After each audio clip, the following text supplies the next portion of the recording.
Just 4,500 fans showed up at the Lindner Family Tennis Center. Then Alex Eala stepped onto the court and the entire tournament was turned upside down.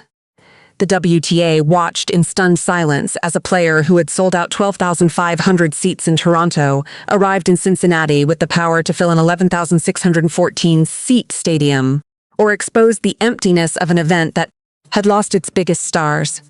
Can one player single-handedly save a tournament? And what happens when she does? The 11,614-seat center court at the Lindner Family Tennis Center is completely sold out, and the stadium is turning into a sea of Philippine red, white, and blue. The tickets vanished faster than anyone could have predicted. And the women's tennis world is finally starting to understand. This is the Eala effect in its full, unfiltered glory. The Cincinnati Open had already been struggling. The $260 million renovation had doubled the size of the facility, expanding it from 20 to 40 acres with 13 new courts, including a 2,300-seat sunken stadium and a state-of-the-art 56,000-square-foot clubhouse. But the seats remained empty. The tournament, once named ATP Masters 1000 Tournament of the Year, was facing the same problem that had plagued it for years: an inability to draw crowds without the biggest names in tennis. Then Alex Eala arrived, and everything changed. The 21-year-old from Quezon City seeded no. 17 and riding an 11-match winning streak from her last 13 outings, walked into the Lindner Family Tennis Center with something that no amount of construction could replicate: the loyalty of a community that would follow her anywhere. Filipino fans from across the country, some driving 8 hours, others planning college reunions, began flooding the ticket office. The phones rang off the hook. The system crashed. And when the dust settled, center court was sold out. "Everyone wants to watch Eala, right?" one outlet noted. Whether that is her massive Filipino following or tennis fans hoping to catch a glimpse of the latest rising star in the sport, the numbers behind the frenzy are staggering. According to one tournament director, spectators were coughing up about $1,000 in the resale market to get a seat, and 80% of all ticket inquiries were asking about her match schedule. In a tournament featuring Grand Slam champions and the world's best players, Aryna Sabalenka, Elena Rybakina, Coco Gauff, and Iga Swiatek, it was the 21-year-old from Quezon City who was driving the market. Amanda Anisimova, the world number 10, saw it coming. Before stepping onto the court for her third-round clash with Eala, the American acknowledged what she was about to walk into. "I haven't played her before. She's been having such an incredible season. Incredible year. Very great player with a lot of tennis fans," Anisimova said. "I know that it's probably going to be a very packed stadium. I'm sure it will be really fun." Even world number 24 Madison Keys has been impressed by the phenomenon. "It's so crazy to see that everywhere Alex goes, she has a full stadium literally everywhere we ever play. It is so cool to watch her become this massive star," Keys said. The comparison to Manny Pacquiao is already being made. Just as the boxing legend filled arenas and brought Filipinos together, Eala's matches have become cultural events.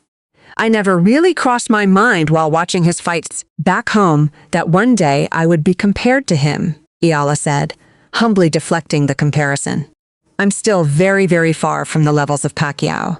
The Eala effect is no longer a local phenomenon. It's a movement that has turned a WTA 1000 event into a Filipino homecoming, and the WTA is finally starting to pay attention.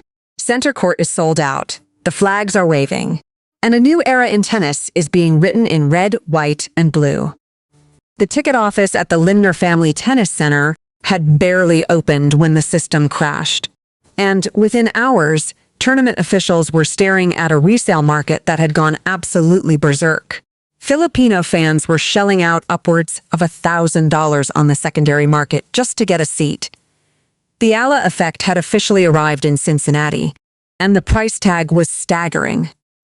According to one tournament director, spectators were coughing up about $1,000 in the resale market, which we would call here scalpers, and that 80% of ticket inquiries were asking about her match schedule. In a tournament featuring Grand Slam champions and the world's best players, Arina Sabalenka, Elena Rybakina, Coco Gauff, and Iga Swiatek. It was the 21-year-old from Quezon City who was driving the market. The resale frenzy was just the latest chapter in a phenomenon that had been building for weeks. In Toronto, Eala's matches had sold out in 30 minutes, forcing organizers to move her to center court. In Washington, her ticket sales had risen by at least 80%, with tournament chairman Mark Ein revealing that virtually all inquiries were about her citation, 212. And now, in Cincinnati, the Filipino wave had arrived in full force, with fans willing to pay almost any price to be part of it. The stories behind the ticket demand were even more remarkable. One group of friends planned their college reunion around a trip to Cincinnati specifically to watch Eala play. They were based all around the United States, but they chose to reconnect not over a wedding or a holiday, but over a tennis match featuring a player who had become a cultural phenomenon. Another supporter had followed Eala at the National Bank Open in Toronto, before making an 8-hour drive to Cincinnati for another chance to see the Filipina star in action. For the Filipino community, the tickets weren't just seats, they were symbols of pride. The fans who had packed Sobeys Stadium in Toronto, who had waved Philippine flags and chanted, "Laban, Alex!" until their voices gave out, were now doing it all over again in Ohio. The same community that had turned Toronto into Barangay Toronto was now transforming Cincinnati into a homecoming. And they were willing to pay $1,000 to be part of it. The contrast with the rest of the tournament was jarring. While Eala's matches drew sellout crowds, the sessions without her featured rows of empty seats. The tournament that had undergone a $260 million renovation was struggling to fill its new stadiums. And the absence of top names like Jannik Sinner and Carlos Alcaraz only made the problem worse. But one player, a 21-year-old from Quezon City, had proven she could fill 11,614 seats by herself. Amanda Anisimova, the world number 10, saw it coming. Before stepping onto the court for her third-round clash with Eala, the American acknowledged what she was about to walk into. "I haven't played her before. She's been having such an incredible season. Incredible year. Very great player with a lot of fans," Anisimova said.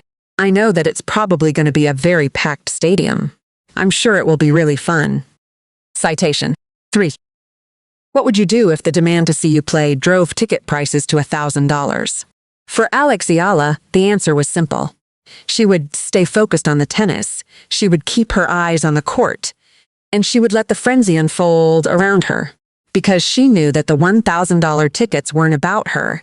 They were about a community that had found its voice, and that was something no resale market could ever fully capture. The world number 10 had been warned. She knew the flags would be out. She knew the chants would be deafening. But when Amanda Anisimova sat down to talk about facing Alex Eala, her words revealed exactly why the Eala effect has become the most talked about phenomenon in tennis. "I love a packed stadium, and I love a good atmosphere." The ninth-seeded American, who had just advanced to the third round with a 6-2, 6-3 victory over Turkey's Zeynep Sönmez, didn't complain about the prospect of facing a hostile crowd on American soil. Instead, she embraced the challenge. "I'm sure it will be a great match, even though they will probably gonna be rooting more for her end. But I don't mind it, and I'll try to thrive off of the energy." Anisimova's awareness of the phenomenon was remarkably clear. She had seen the videos, she had heard the stories, and she had even stayed courtside at the Dubai Tennis Championships just to watch Eala's match for the atmosphere, even though she didn't need to. "I love that she has such an incredible fan base. I think she's also such a good representation of her country," Anisimova had said at the time. "She's so young, and she carries herself so well.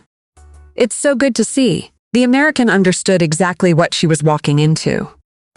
"I know that it's probably going to be a very packed stadium," Anisimova said, fully expecting the Filipino faithful to turn the Lindner Family Tennis Center into a sea of Philippine red, white, and blue. The scenes in Cincinnati had already mirrored what had happened in Toronto and Washington. Philippine flags filling every section. Chants of "Laban, Alex," drowning out everything else. But Anisimova's preparation wasn't just about crowd energy. The two-time Grand Slam finalist, who had reached a career-high world no. 3 earlier in the year and had been a quarter-finalist at the Australian Open, knew she would need to impose her pace on the match. Her aggressive baseline game, built on taking the ball early and flattening out shots, had carried her to the quarterfinals of the Australian Open and third-round performances at both the French Open and Wimbledon this season. She had the weapons to test any opponent, but Eala presented a unique challenge.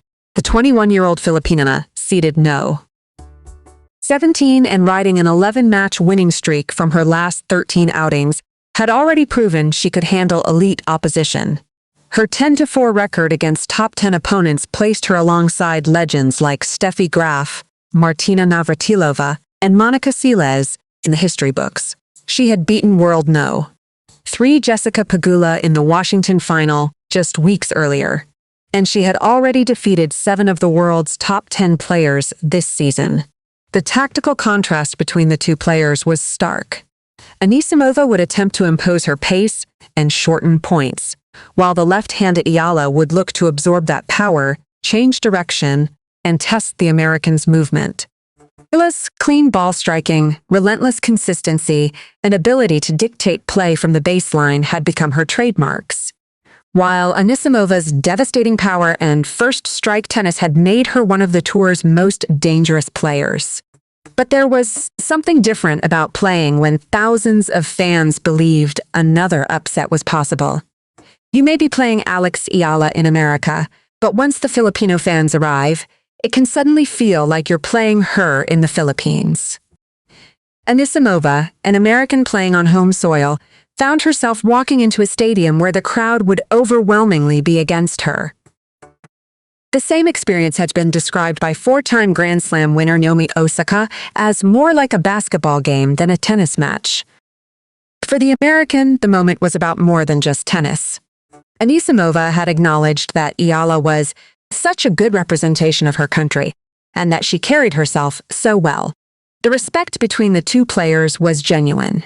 But on the court, there would be no room for admiration, only competition.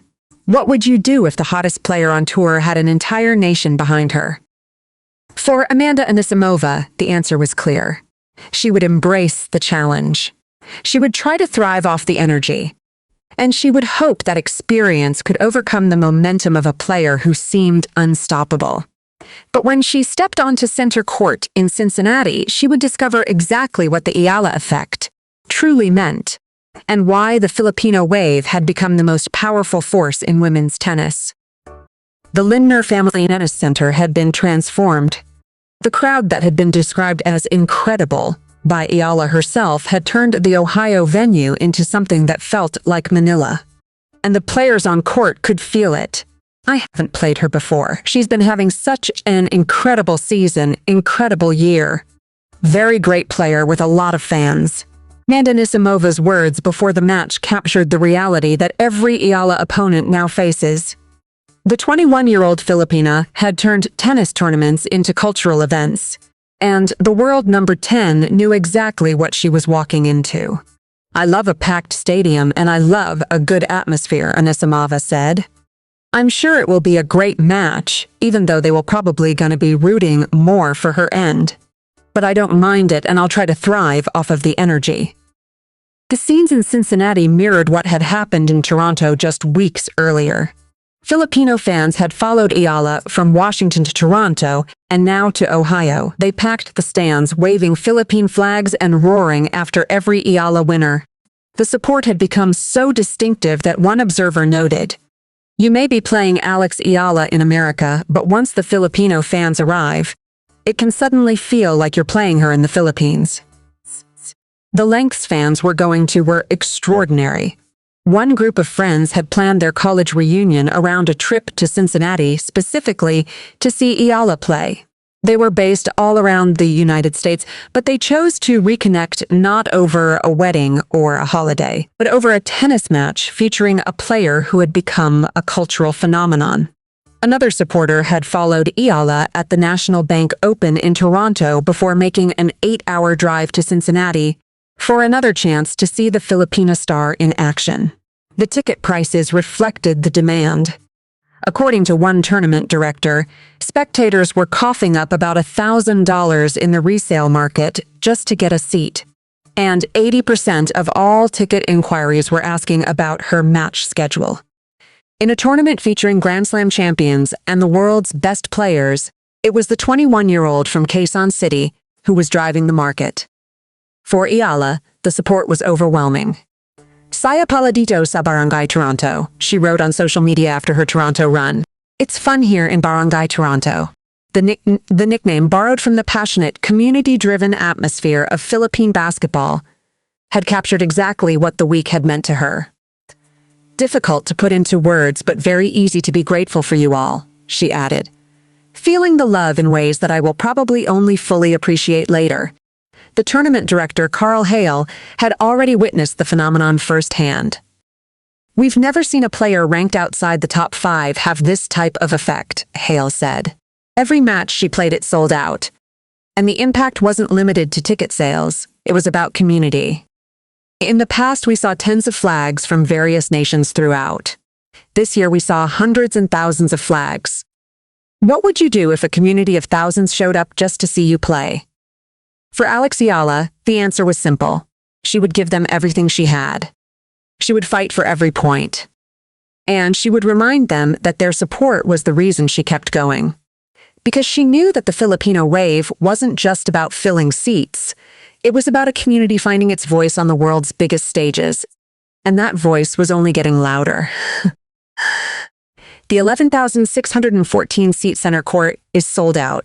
The resale market has hit $1,000. And the world number 10 is preparing to face a crowd that will sound more like Manila than America. This is the Eala effect in its full glory. And it's changing tennis forever. Amanda Anisimova knew what she was walking into. The American, who would ordinarily expect a home court advantage on her own soil, had already acknowledged the reality of facing Alex Eala in Cincinnati. "I know that it's probably going to be a very packed stadium," she said. "Even though they're probably going to be rooting for her, more for her end, I don't mind it, and I'll try to thrive off of the energy." The transformation is remarkable. Just months ago, Eala was a promising talent grinding through ITF events, ranked outside the top 100, and struggling to get past the final qualifying rounds of Grand Slams. Now, she's a top 20 player who has sold out stadiums in 3 countries, beaten 10 top 10 opponents, and turned every court into a Filipino homecoming. The numbers tell the story. In Toronto, tickets for Eala's matches sold out in 30 minutes. In Washington, ticket sales rose by 80%. In Cincinnati, fans are paying $1,000 on the resale market just to get a seat. 80% of all ticket inquiries are asking about her match schedule. Madison Keys, the world number 12, has been watching with amazement. "It's so crazy to see that everywhere Alex goes, she has a full stadium, literally everywhere we ever play," Keys said. "It is so cool to watch her become this massive star." The Eala effect is no longer about a single player. It's about a movement. The Filipino diaspora has found its voice on the world's biggest stages. They have turned tennis tournaments into celebrations of identity, packed stadiums with flags and chants, and shown that the sport's future is global.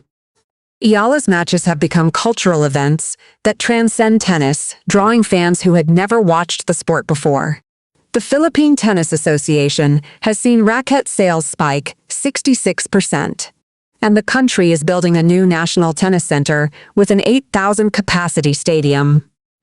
What would you do if you had become the biggest draw in tennis without winning a Grand Slam? For Alex Eala, the answer was simple. She would stay focused on the game. She would let the phenomenon unfold around her. And she would keep proving that the girl with ruffled socks and light-up shoes had earned every single fan who packed those stadiums. Because she knew that the Eala effect wasn't about her. It was about a community that had finally been seen. And that was something no resale market could ever fully capture.